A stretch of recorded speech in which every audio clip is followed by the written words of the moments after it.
Welcome in to the Warchant.com report. I'm Jeff Cameron of 97.9 ESPN Radio alongside Ira Schoffel of Warchant.com, Gene Williams. Also of Warchant.com, Florida State getting set to take on Syracuse in the Carrier Dome Saturday at 3:30 p.m. Of course, this will be on ESPN2 or ABC, depending on where you're viewing the game. The good old Carrier Dome, home of Donovan McNabb, Marvin Harrison, Quadri Ishmael. You guys remember the Missile? And many others.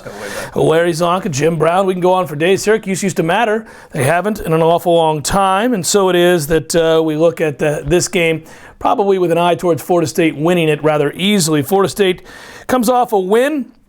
And a big one at that, at least in terms of convincing fashion. Start to finish domination over Boston College. That's a good thing. And FSU's defense has vastly improved from the beginning of the year. I guess my question for you, Gene, is just how much? I mean, we have seen better effort, better discipline, better focus, but they're facing what some would call substandard competition. Which is it? Some say. Wake Forest, Boston College is 128 in total offense. There's only 128 teams in FBS, so it's been pretty bad. And I did a chart between the first 5 and the last 5 games. They're giving up 108 yards less per game, 17 points less per game, and 2.1 yards per play less. So, I mean, those are pretty dramatic things. But, again, the level of competition has dropped. But I think the eye test you look, there's definitely been some improvement on that side of the ball. You don't see the breakdowns. You see A.J. Westbrook, who was just completely lost in that Louisville game. Looks like he's getting with the program. Jeff, first time I saw all season, the 2 linebackers were the 2 leading tacklers. Stunning. That was with those linebackers. I agree with you. Yeah, maybe it's because they knew exactly what was coming, but nonetheless. That may have something to do with it. But, you know, and remember, early on, Derek Nottie was not healthy. Obviously, that's made a difference. You've seen the lines getting more of a push. So I do think there's been some improvement. It's probably somewhere in the 50-50 range. Obviously, some of it's the competition, but I do think we've seen real improvement, which we'll continually need to see the rest of the way against, again, substandard competition. Where specifically do you think FSU's defense is playing better, and certainly are there still issues that concern you? Well, definitely in the back 7. And, you know, yes, Derek Nottie got healthy, Josh Sweat got healthy, and that helps. But the back 7 was a train wreck for most of the first half of the season. And the fact that they're actually not having those breakdowns, they seem to be getting lined up correctly. I mean, all these things you would expect to be fixed by the second or third week of the season weren't fixed until much later into the second half of the season. But they do appear to be fixed now, at least. And that's, you know, it's positive progression going forward through the rest of the season. They haven't had a chance to show it against a good competition, and the truth is they're probably not going to. Syracuse this week, Florida next week, neither one of them are any good on offense.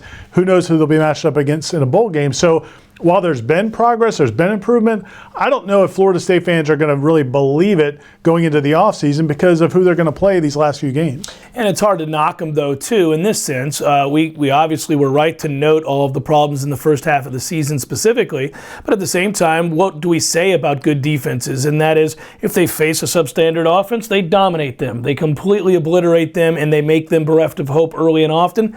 That's what Florida State's done against the likes of Wake Forest, what they did against Boston College.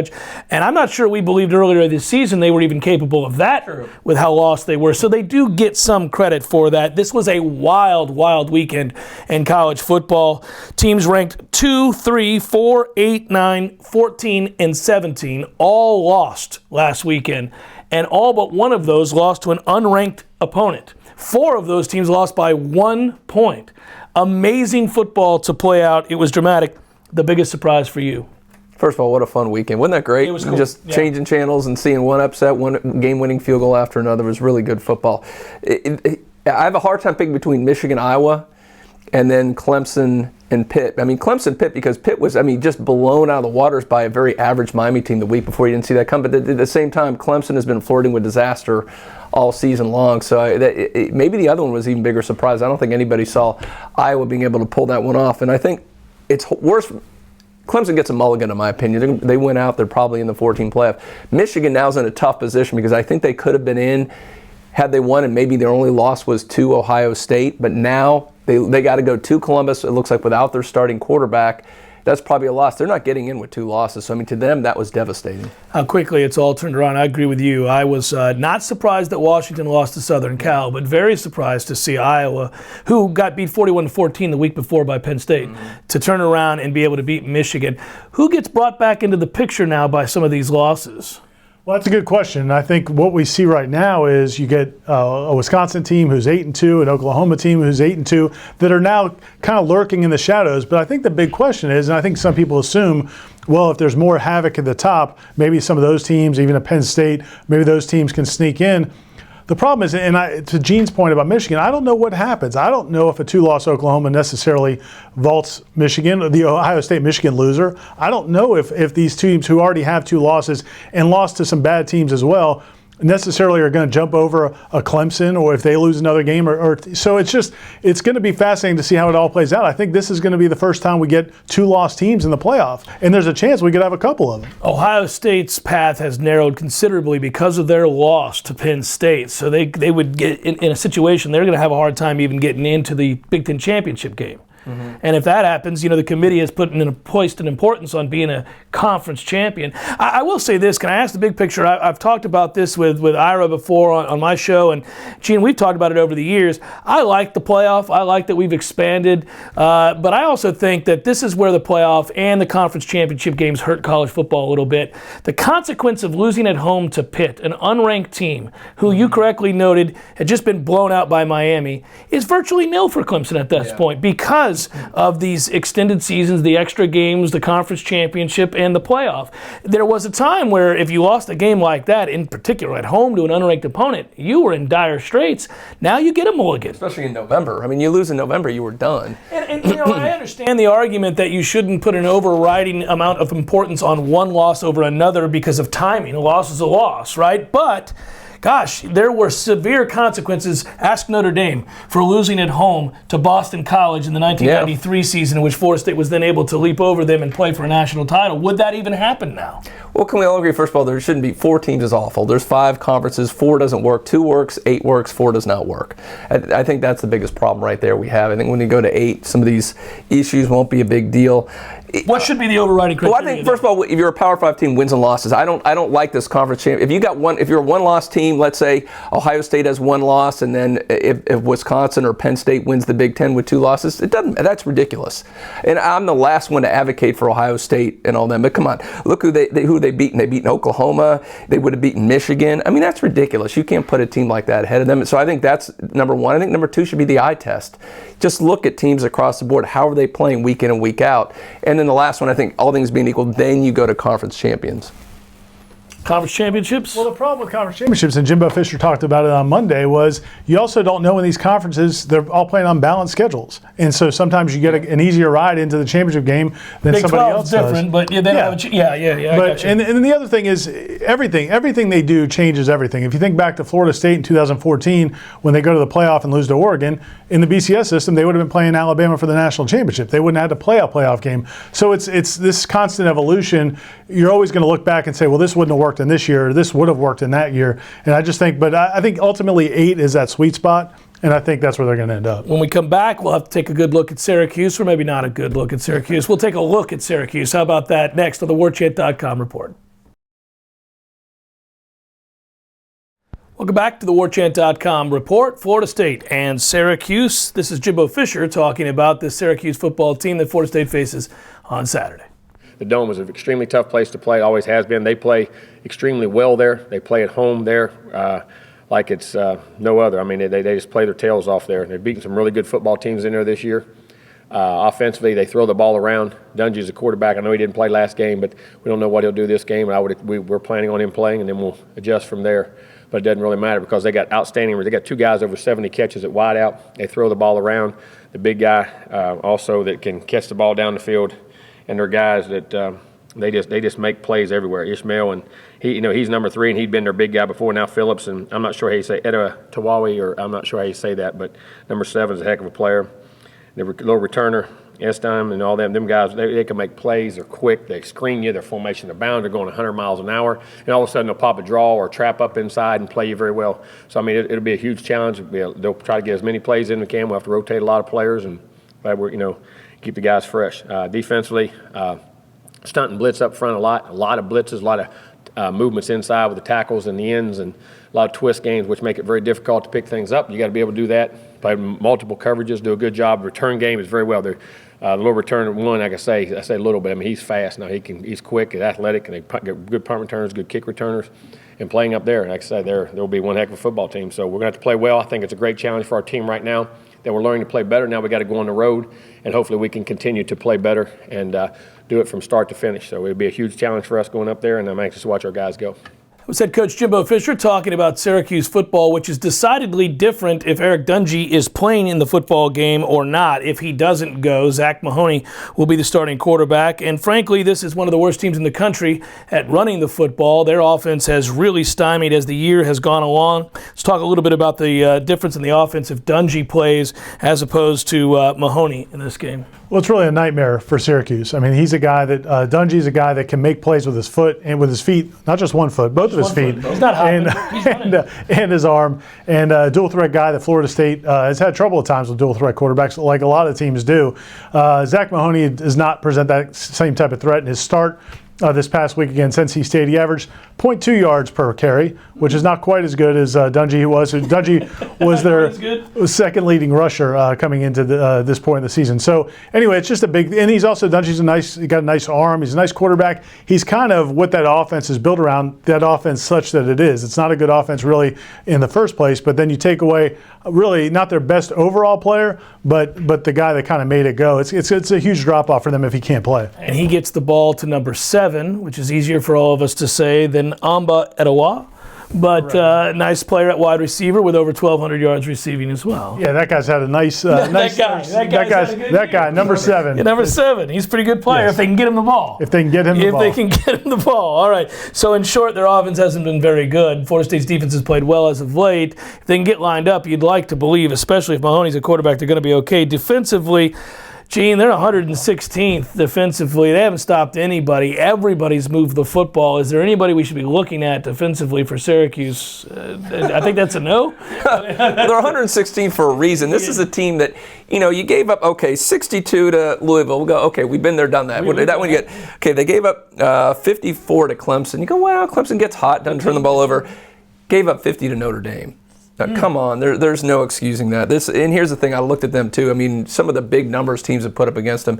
I looked at their defensive front. I always kind of like to look at sizes and stuff like that. Jeff, they averaged 264 pounds a player, their defensive front 4. You pushed around a little bit. That's a 50-pound per player advantage for Florida State in that offensive line. They're just not very big up there. They get pushed around easy. There's nothing in this. They're not good against the run, not so even worse against the pass. This is one of those games that Florida State's going to put up 40, 50 points. This should be the game, absent some turnovers, some big breakdowns. They should be able to score at will against Syracuse. Sounds like, guys, we'd like to move Syracuse out of the coastal. To the coastal, out of the Atlantic. Would you volunteer them? Well, being selfishly, I'm not a big fan of the trip up there. And we talked about it earlier. We all like to go to Pittsburgh. Pittsburgh's a fun. Pittsburgh's a much more fun place to go. That's why I can handle BC being in the conference. I like going to Boston. They don't add anything to the conference. Boston's a great city. It seems like these two north. Syracuse is the furthest one away from all of them, from Tallahassee. Screw that trip. I'm not going. Yeah, no. But it doesn't make a whole. You could really restructure. If I were to restructure this whole thing, I would just get away with the divisions altogether. I'd say 2 or 3 rivals you play every time and rotate the rest. At the end, take the 2 best teams, because you could say, well, Clemson, Louisville, Florida State are the 3 best, but you can move one. You can move Louisville, and then Petrino leaves, and then they're horrible in a couple of years. Right. So you can never tell. That's why I think you got to get some kind of rotating. You want to kick Syracuse over to the other side? I kind of like Gene's idea. I hadn't really thought about that too much, but I kind of like the idea of one big conference and not do the divisions, because truthfully, really all Florida State fans, they want to play Georgia Tech, they want to play Clemson, they never get to play Georgia Tech anymore. They want to play Miami. Maybe 3 traditional rivals and then rotate everybody else. I agree with you. The conference is so spread out now. It's not like you have so many traditional rivals. When we come back, we're going to take a look at what Florida State has to do for this to be considered a good season, to gain, I guess you would call, style points, maybe to infuse some life into the base, to have people excited about what 2017 could be. That's all next on the Warchant.com report. Welcome back to the Warchant.com report. Don't forget to go to Warchant.com's game day page to find out all the listings for this game, where you can watch it, what channel it's on, all across the country there on the Warchant.com game day page. All right, guys, I guess the big question here, Florida State's got to obviously win these remaining couple of games, maybe on into the bowl game as well.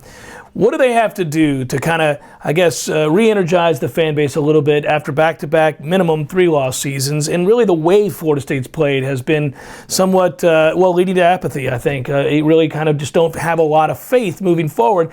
They've got some pieces. What do you think needs to happen in these next 2 games to maybe get the fan base rejuvenated? Well, it's not just win, baby. I think they got to do more because you're going to. We're going to talk about in a minute. I think they're 3 touchdown favorites over Syracuse. They're going to be 7 to 10 points at least, probably against Florida.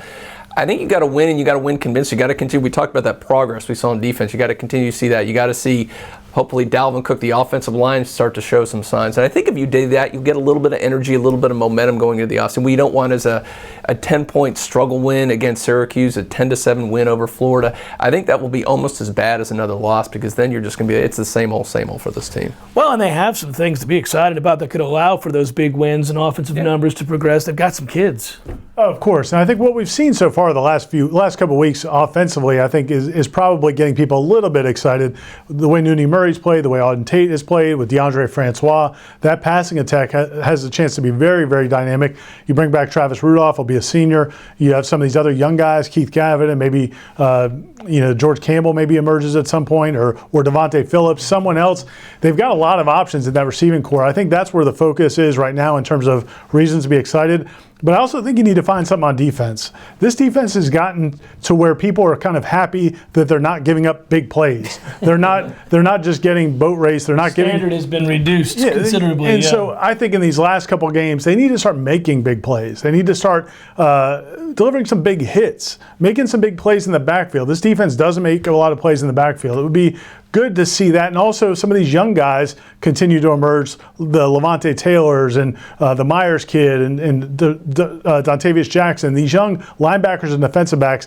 I think, again, that's something that I think fans would get excited about, knowing that there's really good talent coming in the pipeline. Well, yeah, you want to believe in a guy like Burns off the edge next year. He puts on a little bit of weight. Obviously, you mentioned Dontavius Jackson. I think he's a stud waiting to happen, and Florida State's been lacking at linebackers since that great group from 2013 moved on. They could really use a guy to infuse some life there, and Sweat's getting healthy. They've got the interception leader in McFadden. He's looking better and better every week, so maybe you get some pieces to the puzzle there. Hopefully it happens. What bowl matchup would you like to see? Right now we're talking about things like Tax Slayer Bowl, Russell Athletic Bowl, perhaps on the outside looking in, the Orange Bowl. I'd like us to go to Nashville, but then again, I don't want to have to lose to go to Nashville. What do you want to see? There's anyone against a big-name SEC opponent, because let's face it, that fires everybody up. And the two that I've seen the most, the Tax Slayer, Catlett's come out, the head over there runs all this stuff. He's come out and said he wants Florida State. He wants an ACC team in this. So if that happens, I'm hearing LSU or Auburn. I think we'd be thrilled with either of those. I've seen a scenario where they have the Citrus Bowl. Somehow could have FSU against Tennessee. I would love to see that. That'd be a fun matchup. The scenario that gets a little bit, the Russell gets the first pick unless there's some wild thing where Florida State gets in the Orange Bowl. So if that happens, one of the matchups I keep seeing that I don't particularly like is Oklahoma State. I think that would be kind of a snoozer for fans if that were to happen. So hopefully it's one of those SEC matchups. What do you want to see? Especially because Oklahoma State's starting to play really good football. Yeah, I don't think we want a part of that. And that defense, challenging. Yeah. I think you'd rather play Auburn. Yeah. But I think it's going to be. I think it's going to be Orlando or Jacksonville. I know there's a chance that Florida State can get in the Orange Bowl. Orlando again, sweet Jesus. And that'd be West Virginia. That could be another Orlando, one where. Man. Yeah. So I think a game against West Virginia would be good. That'd be the Orange Bowl, one of the scenarios. I think. Okay, I can handle that. Yeah, that would be fun. But my guess is it's going to be Orlando or Jax. Keys to victory, boys. Do we really need to focus on the keys to victory? Show up, make sure catch the flight. Catch the flight, arrive for the game. Actually, in truth, I mean, if Syracuse tries to play tempo, we'll see. Can we get lined up? Yeah, if Dungy plays, I mean, there's some things. Yeah. I want to see. I would like to see him play, because I want to see how are they going to do against a true dual threat quarterback who's got some skills in a hurry up spread offense. No, and that's something, because if he plays, they could hurt Florida State defensively. Because I want to see if has there been real progress on defense. We keep asking her questions. It's not going to be answered until you play somebody like that. Yeah, we frequently downplay the opponents, much to the chagrin of some people out there that watch this show. But I will say, Syracuse is a team that a few weeks ago, or even 4 or 5 weeks ago, we said with the way that Florida State was struggling to line up against tempo and dual threat quarterbacks, you thought, well, I mean, this could get dicey. Yeah, and when I said earlier their offense isn't very good, it's been up and down. They'll have games where they're pretty good, and then they have other games where they just get blanked. And it's similar to a lot of those tempo teams, especially if Dungy's not playing. So if he plays, I think it will be a good test for this defense. And I think that's the key to the game. Really, on the other side, this offense is going to have success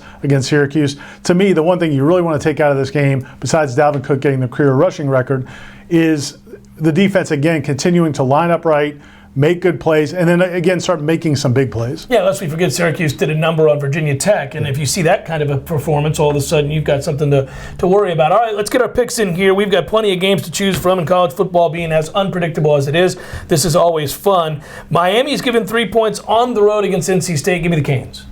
I'm with you there. The hangover's over. It took them 4 games to get over that hangover. They seem to be doing pretty well right now. Carter Finley, boys. I'm taking the Wolfpack. Wolfpack. Is that The a Wiz night game? Palace. Is that The a Wiz night Palace, game or a man. day game? I don't know, but didn't the even piss bother to bombs look at will the be flying. time. Oh, man. Goodness gracious. All right. Oklahoma's given 3 to West Virginia, which would really be a good football game. Yeah. I think, obviously, Oklahoma's rebounded some now. West Virginia's had a good season. And these are 2 decent football teams in a bad conference. Who do you got? Oklahoma giving the 3 against West Virginia. Boy, Big 12 game that's relevant. I mean, in November, that's how very about rare. that? Yeah, right I'm going to go with West Virginia just because it's up there. I think if it was in Oklahoma, I'd take them, but I think that's a tough. It's going to be cold up there. I think that's a tough place to play. Give me West Virginia. Hillbillies are excited for this one. Yeah, I'm taking the Mountaineers, buddy. I'm going with the home team. I'm going to take Oklahoma to go ahead and win this game. Shocker. On the road. Yeah, I mean, with the red shirt here. Yeah, I was going to take OU here. They've bounced back nicely. Boomer. Virginia Tech's at Notre Dame in a pick'em. You know what? Give me Virginia Tech. Yeah, I'm not taking Dame Notre in Dame. free I know fall. Virginia Tech got upset pretty, it was kind of shocking, stunning, but yeah. it's Notre Dame. Come on, Virginia Tech. We all agree? Yes, Hokies, good. 100%. Clemson's giving 21.5 against Wake Forest. Coming off of a loss is Clemson. I don't know that they need style points, but they certainly need a victory. Give me Wake Forest plus the hook. The 21.5, the half gives it to me. Don't like that. Yeah, give me Wake Forest. Yeah. I don't like that hook right there. And I think I think Wake has a legitimate defense for 3.5 quarters. They held Louisville in check, so that's a lot of points. Clemson's going to win, but that's just too many points. That was a stunning score at halftime last week. Wake Forest up 12 to 3. 3 quarters. In the fourth quarter, they're up 12 to 10. It was stunning. You guys couldn't be more wrong this week. Clemson, I'm laying the points. Oh, they're looking to make a statement. Wake gave it all they got last week. They're done. 2 years ago, there is no way anybody could have said this was a watchable game, that this was a game that you had a mild interest in, this was a game that would matter on the national landscape. But today you can say it. Washington State at Colorado.